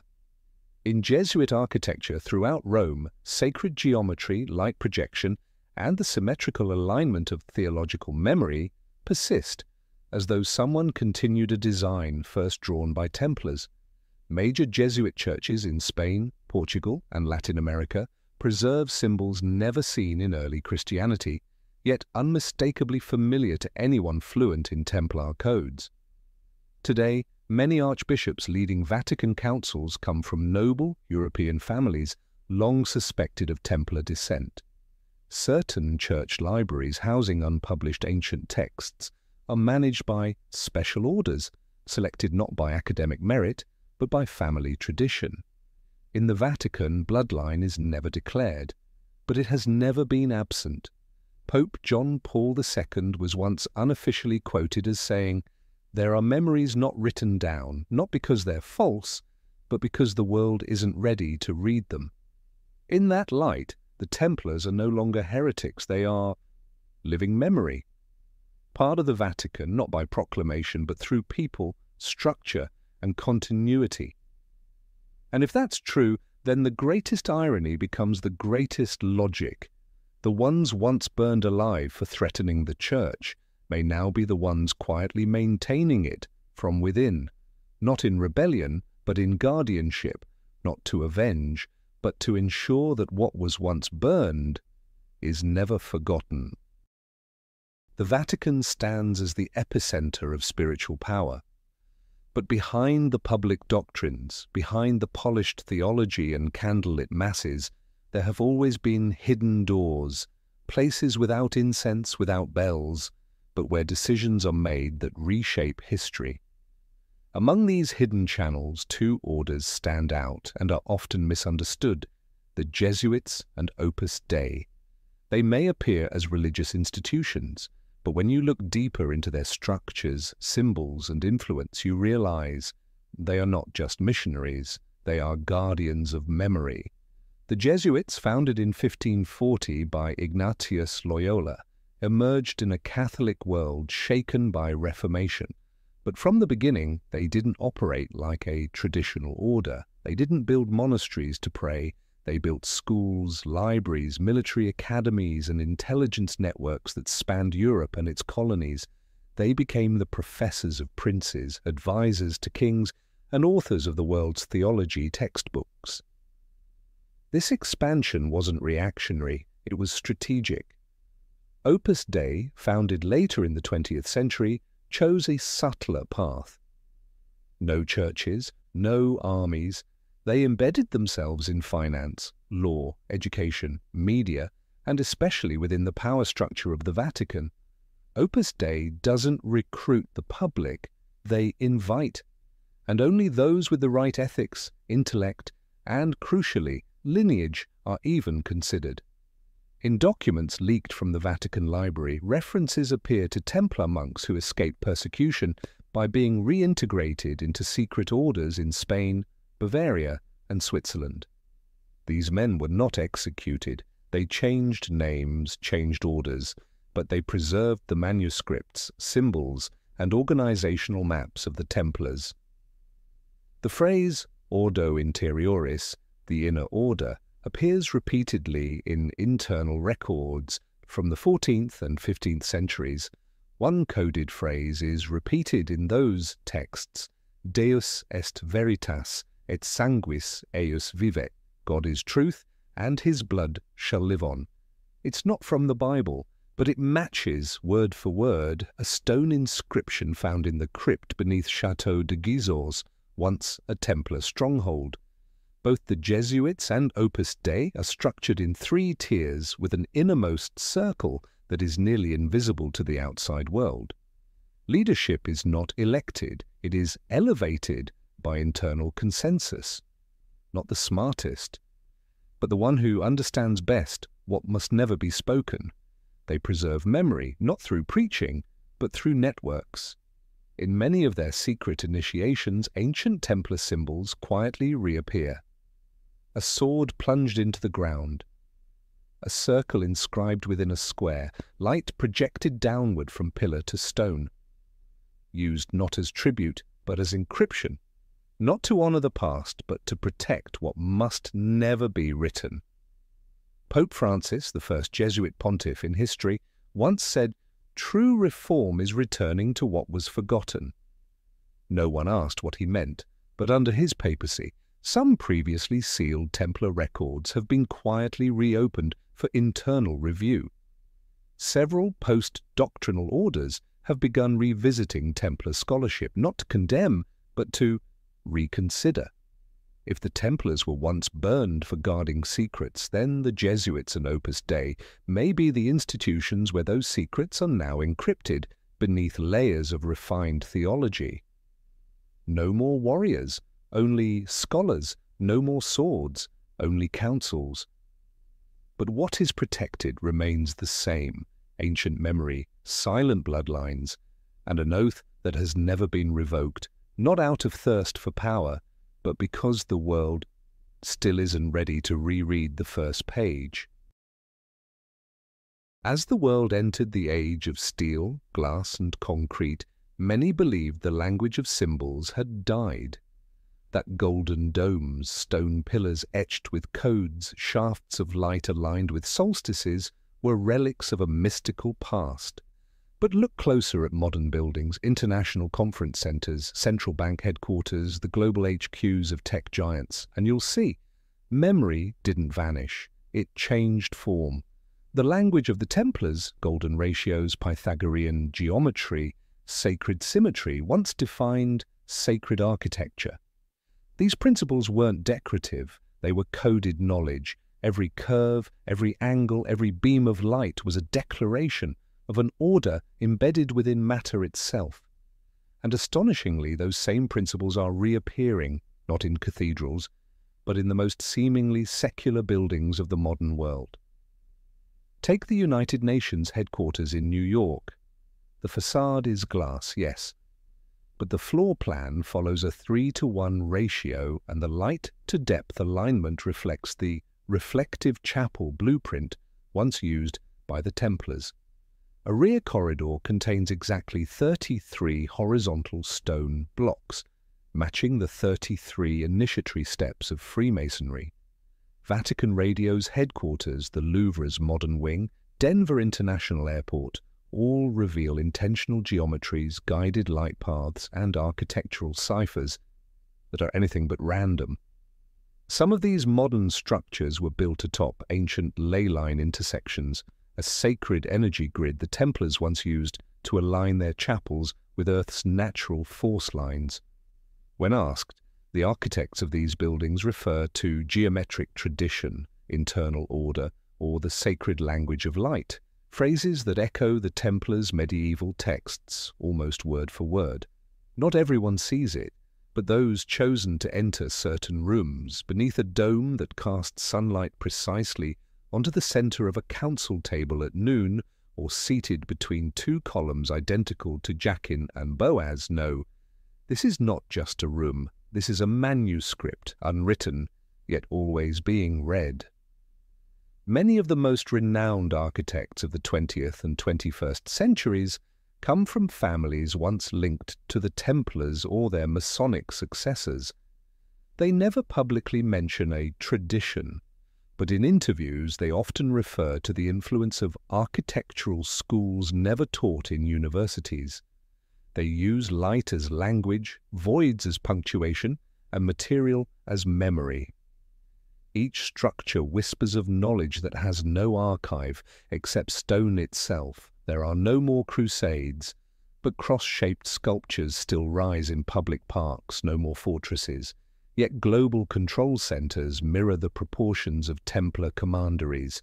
No more relics, but encrypted data vaults are being built in the shape of underground chapels, with skylights aligned to the sun's position on the spring equinox.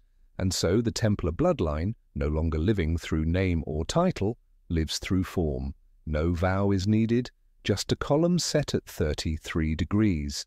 No scripture, just a round window casting light on a bare wall on the exact day of a global summit.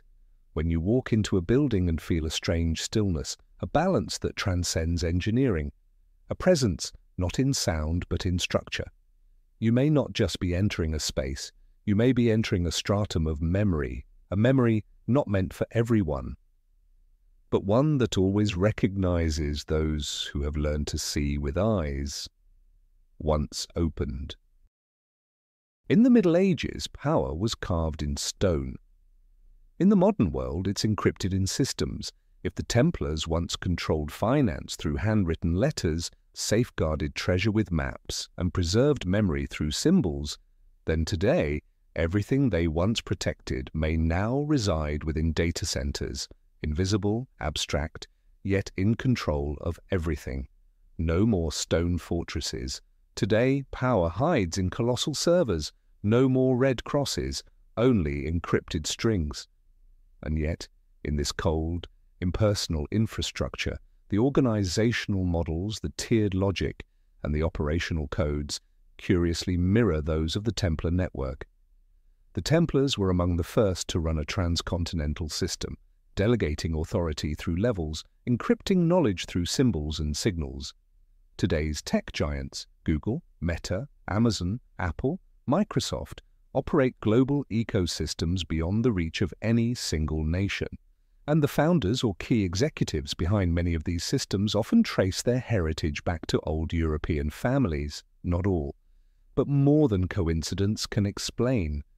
Independent researchers have pointed out patterns. Founders educated at institutions where secret societies still quietly operate.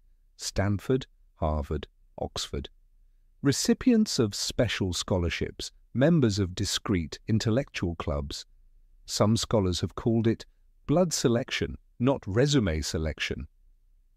On the symbolic level, it gets stranger. Many headquarters of tech firms in California, Berlin, and Tel Aviv are built on ley line intersections, designed with layouts eerily similar to ancient Templar strongholds. Architects call it natural energy balancing, but to those fluent in symbols, it reads like a silent acknowledgement. Some of the world's most powerful artificial intelligence systems, especially large language models, LLMs, are being trained on billions of documents, including texts never made public. Early funding often comes from trusts named after old European houses, quietly registered in offshore havens. Some projects even establish separate ethics boards, with authority that overrides the CEO. Sounds like science fiction. But here's what matters. If power no longer lies in weapons, but in data, then controlling the definition of knowledge becomes the highest form of dominance. And if those who once carried ancient memory were burned alive for holding knowledge beyond their time, perhaps today they've found a safer haven. Inside algorithms no one fully understands. In a world where everything can be digitized, bloodlines no longer need to show up in flesh. They can exist as ownership, as training rights, as funding authority, as the hand that defines ethical boundaries for artificial intelligence. And if you believe the future will be governed by AI, ask yourself, who taught it?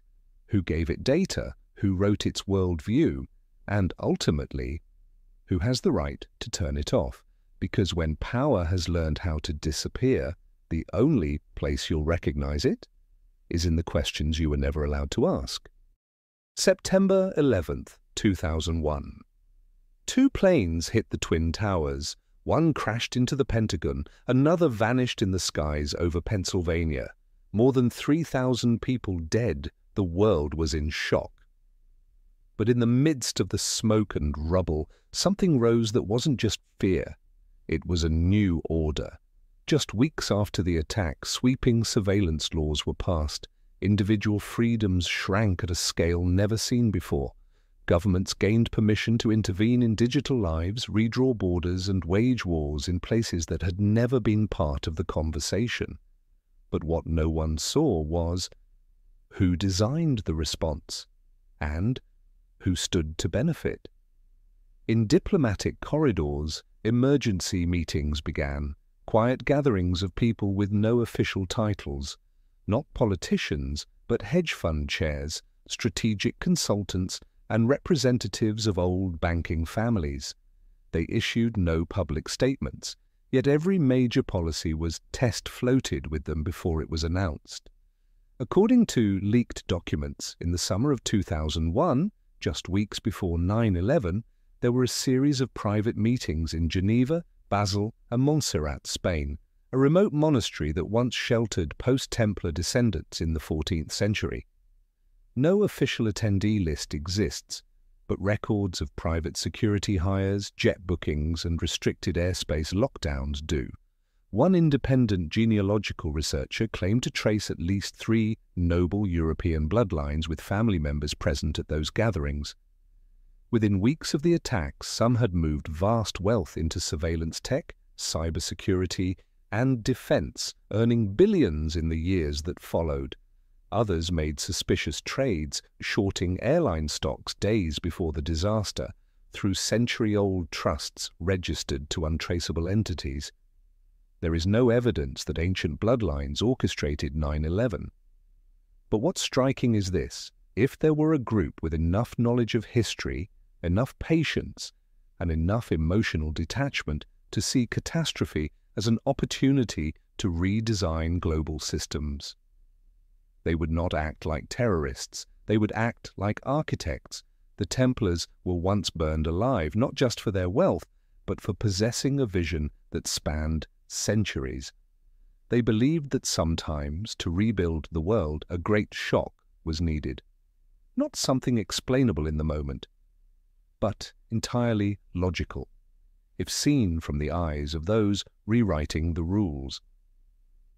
The post-9/11 world is one where people accepted losing freedoms in exchange for the illusion of safety, where tech giants gained control over the flow of information, where algorithms replaced constitutions in deciding who gets seen and who gets silenced.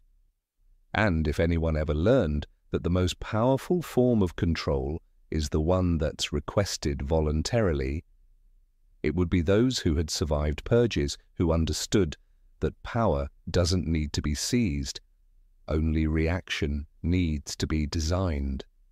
In the darkness of crisis, while the world trembles waiting for answers, there are always those who step forward with blueprints, emergency laws, solutions, and the promise of order. They don't need to say who they are, they just need the world to follow. If the Templars never truly vanished, then maybe they never needed to return. They only needed to ensure that in every crisis, the hand offering the global solution belonged to a very old memory. You don't need a throne if you can decide who sits on it. You don't need to write the laws if you control those who do. And you don't need to appear in public if every door must pass through your hand before it opens. This is power without symbols, only the invisible right to veto. And it's the form of power ancient bloodlines have perfected over centuries of persecution, adaptation, and silent persistence, until they became the back-end software of the modern world. Today, presidents, prime ministers, CEOs, and billionaires rise and fall like interchangeable parts, but peer deeper into the layer beneath, into advisory councils, family trusts, cross-owned corporations, and capital control structures. And you begin to see the final decision-makers are rarely in the room. They're behind the curtain, not because they need to hide, but because they don't need to appear. The modern elite is not a spontaneous class. They are the outcome of a quiet, generational selection process: bloodline, education, marital alliance, private ethical contracts, and above all, memory retention without leakage. The faces you see in the media are often just the surface layer of a deeper, older, more persistent architecture, a Templar logic updated for the postmodern era. This order doesn't function through commands. It functions by making all other options disappear. No bans, just silence. No opposition, just delay, until only one path remains reasonable. And what makes it impossible to overthrow is precisely this: it has no name, it's not on paper, it has no headquarters, no annual conference. It exists as a fluid network where noble bloodlines interconnect through marriage, capital, academia, and narrative flow. Companies that appear to compete are owned by the same trust. Nations that seem to clash are bound by the same debt architecture. Media that appears diverse is distributed by the same algorithm. No need to win over the masses, only to hold the keys to doors no one else can open. No need to command armies, only to oversee the banks that pay them. No need to censor articles, only to govern the code that determines what spreads. This is not the old model of power where kings issued decrees, popes issued threats, and governments signed edicts. This is structural era power. Whoever controls the logic of how things operate holds true dominion. And in that world, those who have mastered how to survive nameless for 700 years may be the only ones who no longer need visible power. Because they have become the rules themselves. No one calls them Templars anymore. They don't need the title.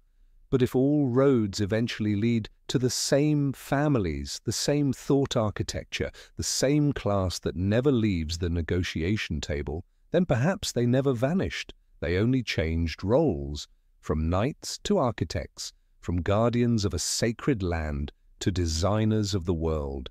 A power that doesn't need to speak to issue commands. It only needs to be present, like the silent axis around which the wheel of history turns. History has never been a straight line. Empires rise, then collapse. Crowns change heads. Institutions come and go, each claiming authority over the world. But there is one thing that, if patient enough and protected well enough, needs no declaration, no revolution to endure: bloodline. If the Templar lineage truly still exists, it has survived the unthinkable, from medieval fire to Reformation, from the Industrial Age to world wars, through market crashes, and now into the age of artificial intelligence. No longer wielding swords, they write algorithms. No longer conquering fortresses, they own data infrastructure. No longer founding kingdoms, they redesign order in the form of structure.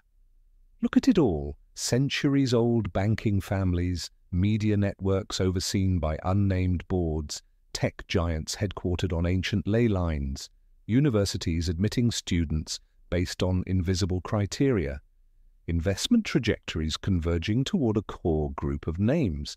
And you begin to see, we don't live in the free society we thought we did. We live in a world that's been designed, not by nations, but by memory. And if those in power today are, in truth, the 28th generation of families who once sat in the Templar councils of the 12th century, then we're no longer talking about power, we're talking about legacy. The legacy of an order burned alive for being ahead of its time. An order that learned never to repeat its greatest mistake, not to stand against the world, but to merge with it, not to fight it head-on, but to steer it from within. Maybe they no longer call themselves Templars. Maybe they no longer believe in the Holy Land, but they still believe in one thing: the world must not be left in the hands of the crowd.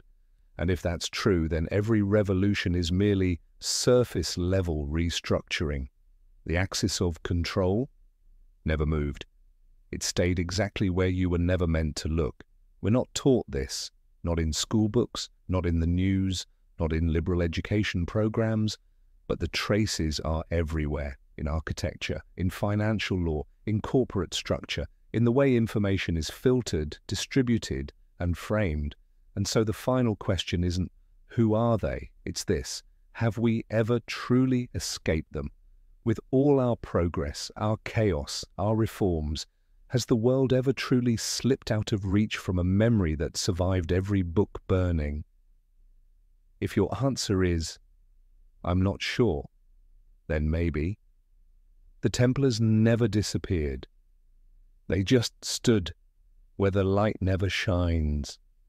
And from there, they've been turning the axis of the world, 1 degree at a time, never missing a beat. There is no crown more subtle than kindness, no power more enduring than the power delivered under the banner of salvation.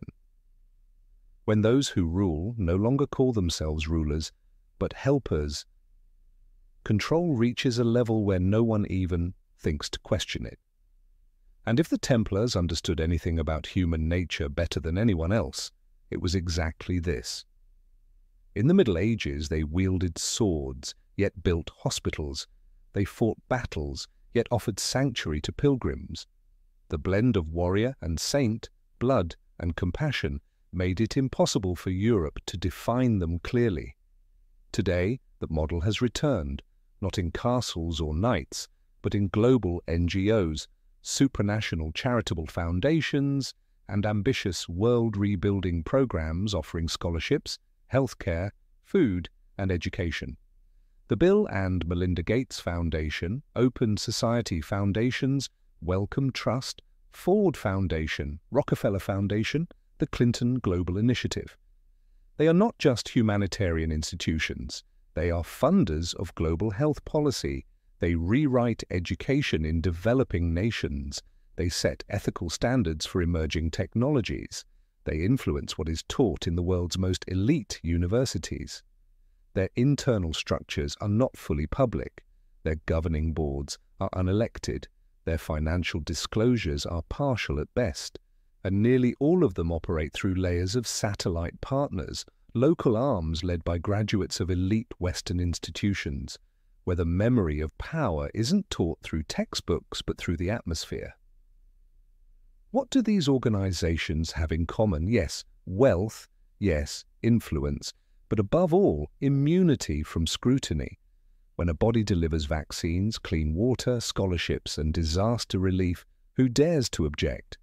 When an institution funds journalism, documentaries, textbooks, and think tanks, who can still tell what truth was written for justice and what truth was curated for direction? Familiar Templar symbols have quietly reappeared. The stylized red cross, the six-pointed radiant star, twin pillars, the circle nested within the square. They no longer belong to religion or war, but show up in logos, in organizational charts, in the hidden geometries of capital allocation maps. Each detail alone says nothing. But when seen with an awakened eye, it becomes clear nothing is random.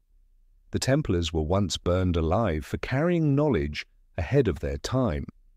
But if they learned how to restructure, their greatest lesson may have been this: don't fight the system, redefine it, don't hold the sword, hold the heart, don't impose, just make the world follow you willingly, because when power wears the mask of benevolence, it becomes invincible. You don't need to seize the throne if you can decide who gets written into the history books. You don't need to rule a nation if you control the global system of awards, honors, and recognition. Because once you have the power to decide who is deemed great, you're not just shaping the present, you've already begun rewriting the future. From the Nobel Prize to knighthoods, from the Legion of Honor to rare titles bestowed by the Vatican, European monarchies, or ancient fraternal orders, these honors all share one principle. Titles are not created by the people. They are granted by a council, and that council is not elected. It exists as a self-perpetuating entity with members appointed from academies, lineages, or esoteric societies, so deeply embedded that no one even asks, who chose the choosers? The Nobel Prize is perhaps the clearest example. Founded by Alfred Nobel, a munitions magnate turned philanthropist, the prize has long outgrown its scientific roots. The selection committees operate behind closed doors, voting records are sealed. Many board members come from old Nordic families historically linked to post-Templar military and financial elites. Likewise, the knighthoods of the United Kingdom, or honours from Catholic orders like the Knights of Malta, the Order of St. Lazarus, or the Equestrian Order of the Holy Sepulchre of Jerusalem, all trace their origins to medieval knightly systems, and many were directly tied to the Templars. Though they now wear the cloak of humanitarian or honorary, these orders still hold the power to confer recognition, and with it, soft influence without direct control. When someone receives a global honor, it's more than recognition. They become part of a system that legitimizes ideology, a symbolic ambassador of the structure that bestowed the title.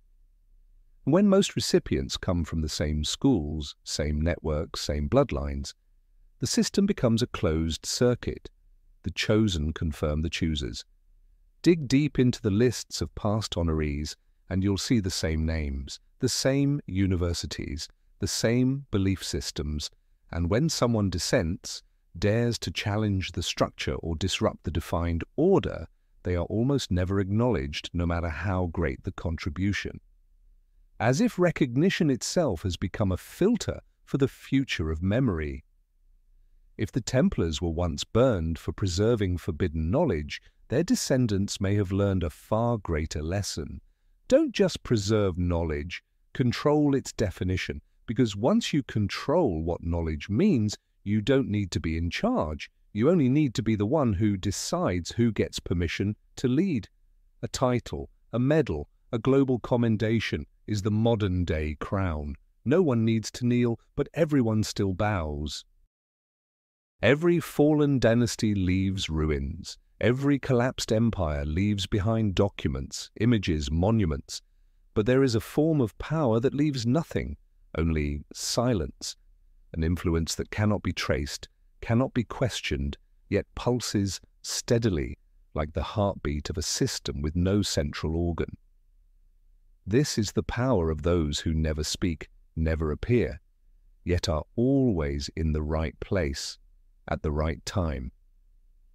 If the Templar bloodline still exists, it may have chosen not to survive through its name, but through memory. Memory encoded into structure. Ancient trusts, discrete alliances, unlisted genealogies. They don't stand in front of cameras because their presence isn't on stage, it's backstage where real decisions are made. There are families that never appear in the media, but hold permanent seats on multi-sector investment councils. Names you've never heard, yet they possess veto power over who gets to speak at global summits. People with no social media presence, yet they're the last to review the ethical policies of artificial intelligence before they're released to the public.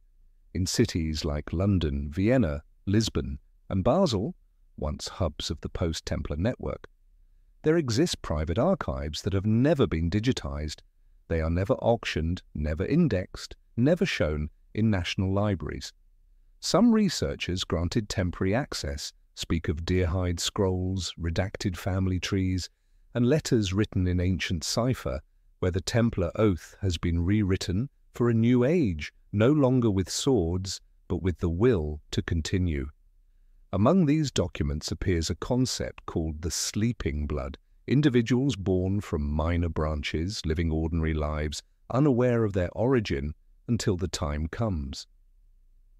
When the world begins to slip into disorder, a signal is sent, a memory awakens, not by command, but by coincidences so precise they cease to be coincidences. No one knows for certain who holds the key. It may be a nameless council operating as an interfamily network that spans centuries. It may be one person with no file, no portrait, but whose card is always on the table when the world's most consequential decisions are made. Or perhaps this structure is no longer even human. Perhaps it now exists as a coded sequence within the algorithms that direct global capital, within the AI filters that shape consciousness, within the organizational superstructures so vast that even those inside don't realize what they're serving. If the Templars were once burned for seeing too far ahead, their descendants may have discovered how to survive without ever being seen, by becoming the foundation itself, a foundation that never needs to appear, because everything is now built on top of it. There are stories that are never meant to be finished, not because they have no ending, but because their very lack of closure is part of their design. Every time a bloodline is broken, a legacy burned, a structure shattered, something always remains. quiet, beyond time, and sometimes beyond history's ability to accept it.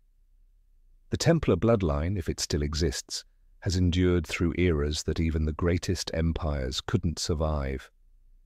From Solomon's Temple to Rosslyn Chapel, from stone fortresses across medieval Europe to the digital control centers of the 21st century, from ancient sanctuaries to private boardrooms, that blood, if real, has never stopped flowing. No titles, no thrones, just memory, woven into symbols, data, structure, and silence. We've crossed more than 7 centuries of redacted history, erased, rewritten, then encoded again. The Templars didn't just trade the sword for the blueprint. They didn't just retreat from the battlefield to become the architects of order. They gave up their very name, so they could dissolve into the world like a foundation too deep to ever remove. And in doing so, they no longer needed to be mentioned. They only needed to be continued. No one knows exactly who they are. Maybe they're a nameless council, maybe a lineage deliberately severed and scattered, or maybe they're not even people anymore, not in the usual sense, but rather the way this world has been pre-written, an underlying logic, an organizing instinct, an invisible blueprint that always brings decisions back to an axis no one is allowed to question. If today's world is run by algorithms, then who wrote them? Who decides what's ethical? What is allowed to exist? Who defines which crisis becomes a turning point? And why do certain names keep reappearing?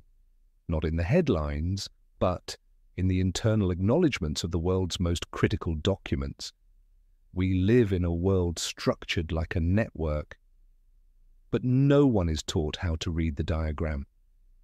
Every time you believe you're making a free choice, remember, true freedom doesn't lie in what you choose. It lies in who wrote the list of what you're allowed to choose from.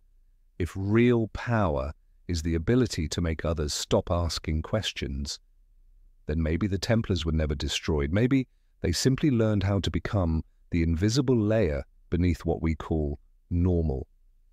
And so the final question is no longer, do they still exist, but rather, has the world ever truly escaped them?